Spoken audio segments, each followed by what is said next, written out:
60 और 70 के दशक की एक ऐसी अदाकारा जिसकी एक झलक पाने के लिए दर्शक बेताब रहते। इन्होंने चूड़ीदार सलवार का ऐसा ट्रेंड बनाया कि फिर कई सारी एक्ट्रेस भी इसे कॉपी करने लगी। इनके हेयर स्टाइल को तो इतना पसंद किया गया कि वो स्टाइल ही इनके नाम से रजिस्टर्ड हो गया। मुस्कान ऐसी कि इन्हें देख लड़कियां खुलकर हंसना तक छोड़ दी थी। हीरो तक इनकी खूबसूरती के दीवाने थे। लोग इन्हें मिस्ट्री गर्ल के नाम से पुकारने लगे थे। लेकिन दोस्तों, फिल्म इंडस्ट्री बाहर से जितनी चमक धमक भरी और खूबसूरत नजर आती है, अंदर से यह उतनी ही दुख और दर्द भरी है। ये 60 और 70 के दशक की सबसे ज्यादा कमाई करने वाली हीरोइनों में शुमार रहीं।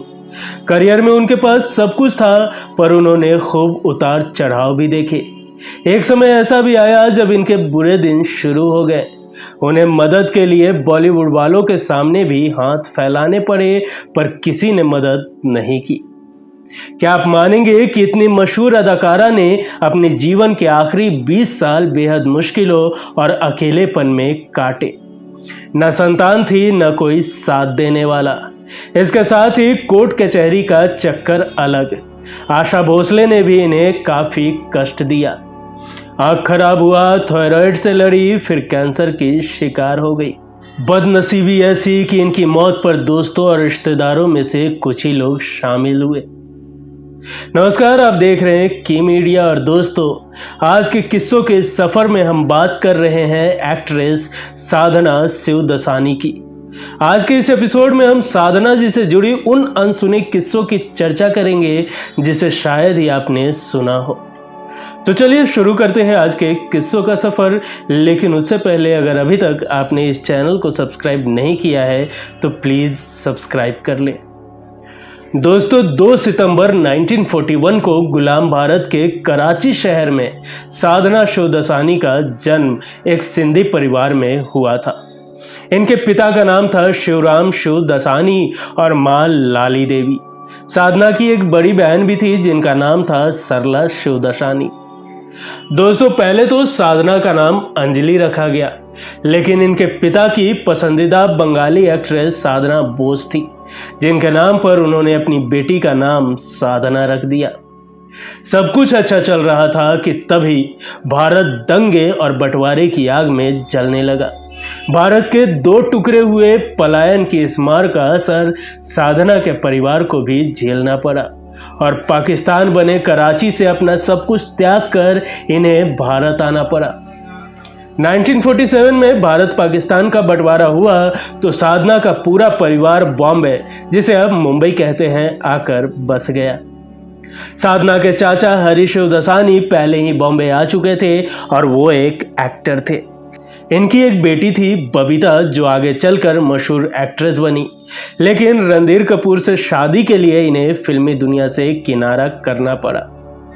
दोस्तों, इस चैनल पर बबीता के अनसुने किस्सों का वीडियो भी मौजूद है, जिसका लिंक हमने डिस्क्रिप्शन बॉक्स में दे दिया है। आपसे दरख्वास्त होगी कि उस एपिसोड को भी सुनकर अपनी राय जरूर दें। दोस्तों, बात करें साधना की तो कराची से आने के बाद साधना का पूरा परिवार मुंबई के सायन इलाके में रहा करते थे। इनके पिता ने घर चलाने के लिए पास ही छोटी सी किराने की दुकान खोल ली। परिवार की आर्थिक हालत को सुधारने के लिए इनकी मां लाली देवी घर पे बच्चों को ट्यूशन पढ़ाने लगी।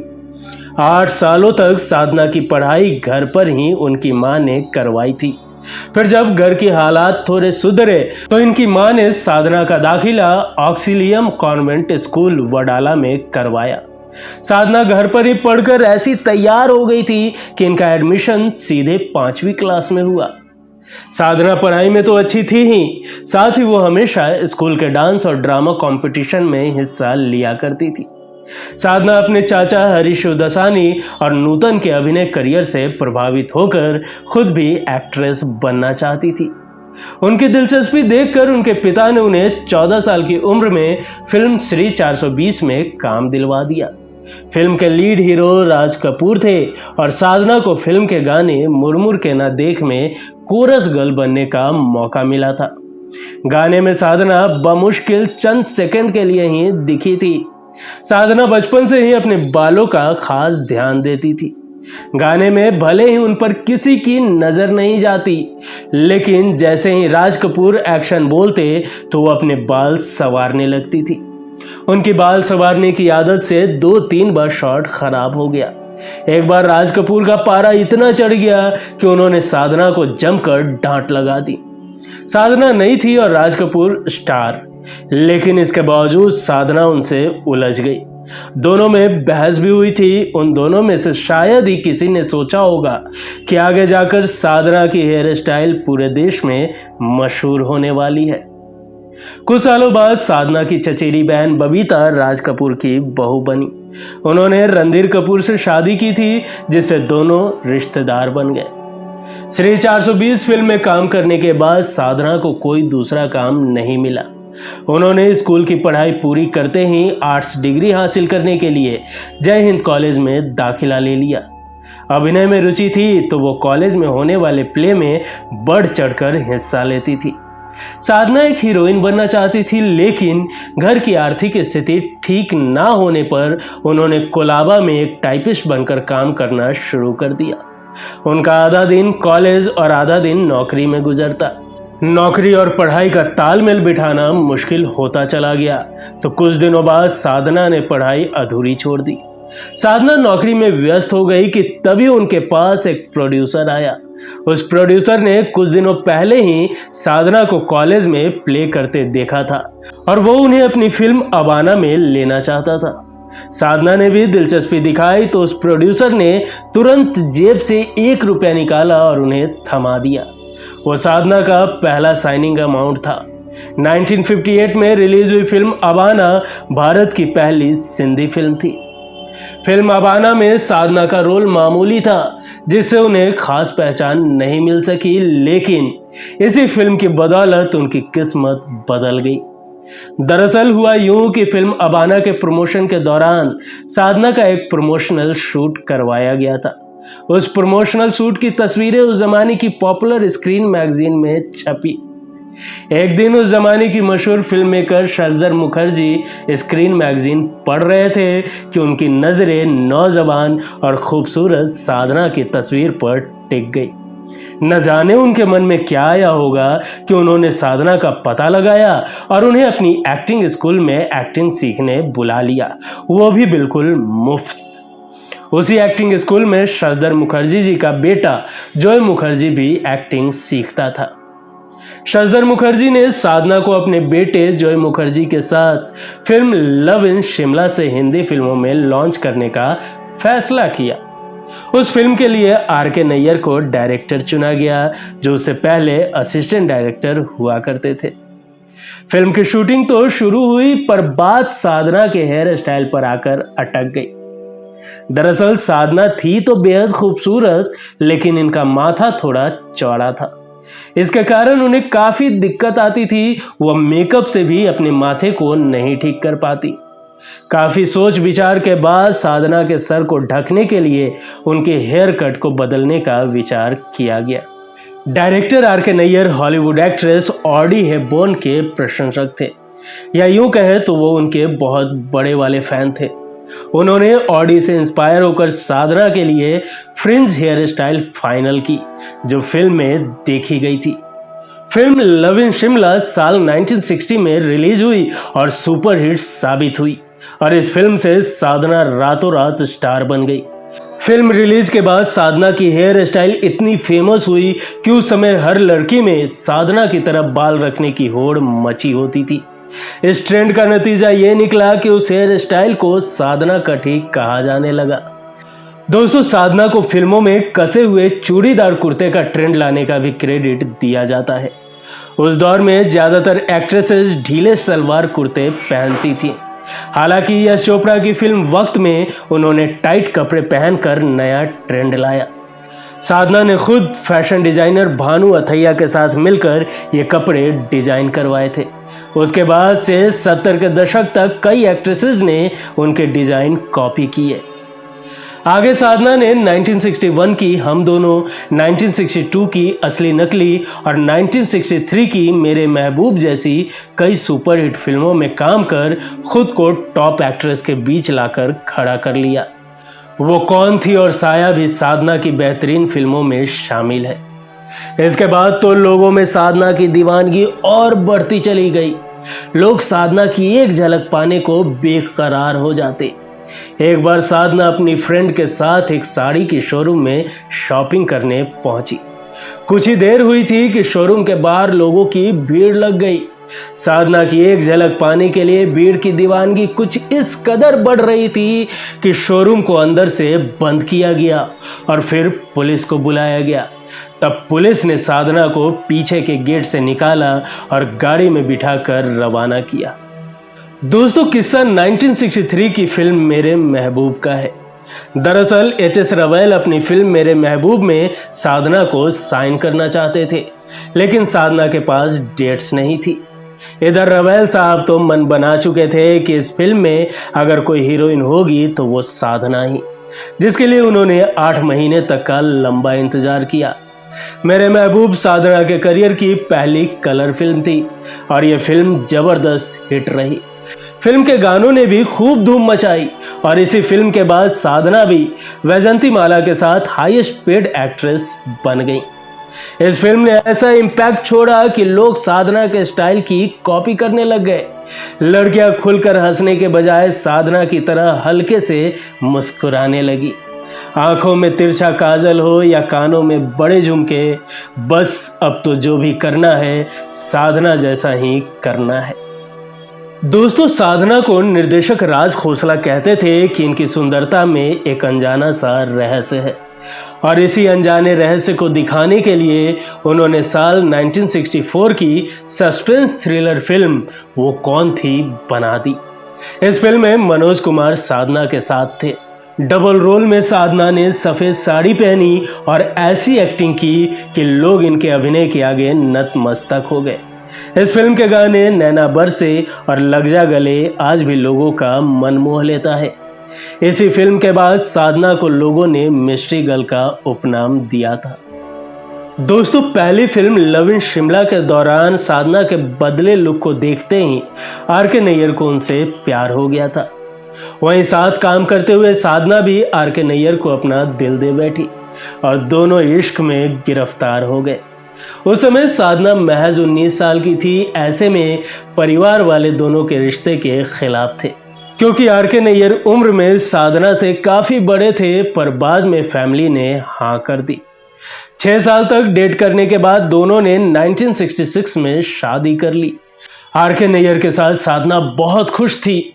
जितने नाजों से साधना की फैमिली ने उनकी परवरिश की थी, वैसे ही उनके पति भी उनका ख्याल रखते थे। शादी के बावजूद साधना और आर.के. नैयर निसंतान थे। हालांकि उनका एक संतान हुआ था, लेकिन जन्म लेते ही उनकी मृत्यु हो गई थी। इसके बाद डॉक्टर ने कह दिया था कि वो कभी मां नहीं बन सकती। 50 और 60 के दशक में ज्यादातर एक्ट्रेस शादी के बाद फिल्मों से दूरी बना लिया करती थी, लेकिन साधना ने शादीशुदा होकर भी अनीता, एक फूल दो माली, आप आए बहार आई, गीता मेरा नाम जैसी कई हिट फिल्में दी। बढ़ती उम्र के साथ 1978 तक साधना ने महफिल फिल्म के बाद फिल्मों में काम करना लगभग बंद कर दिया था। सब कुछ अच्छा चल रहा था। संतान ना होने का गम भी वो धीरे धीरे भूल चुकी थी। लेकिन 29 साल की शादी के बाद साधना की खुशी को मानो किसी की नजर लग गई हो। जब 1995 में अस्थमा से उनके पति आर.के. नैयर का निधन हो गया तो साधना एकदम अकेली पड़ गई।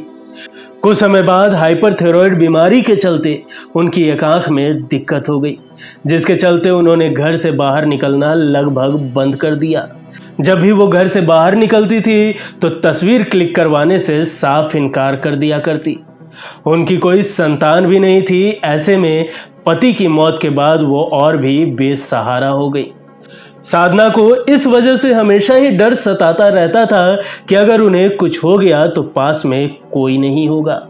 इस बारे में साधना ने साल 2012 में आई दिवा को दिए इंटरव्यू में इस डर और औलाद ना होने के बारे में बात की थी। साधना ने कहा था कि शुरुआत में मुझे बहुत कमी खलती थी और लगता था कि काश मेरी भी औलाद होती, लेकिन मैं ऐसी कई माँओं को जानती हूँ जो अपने बच्चों और बहुओं की वजह से परेशान रहती हैं। मुझे लगता है कि भगवान मेरे प्रति दयालु रहे हैं। हाँ, मुझे डर लगता है कि अगर मुझे कहीं कुछ हो गया तो मेरे पास कोई नहीं होगा, लेकिन जिनके औलाद हैं वो भी उन पर निर्भर नहीं रह सकते। साधना ने आगे बताया था कि उन्होंने एक बच्ची को गोद ली थी। वो बच्ची और उनके माँ बाप इन्हीं के साथ रहते थे। साधना ने कहा था कि मैंने ऑफिशियली तो नहीं, लेकिन एक बच्ची गोद ली है। उसे इस दुनिया में आए सिर्फ 5 मिनट ही हुए थे, तब मैंने उसे गोद लिया था। वो बच्ची और उसके माँ बाप मेरे साथ ही रहते हैं।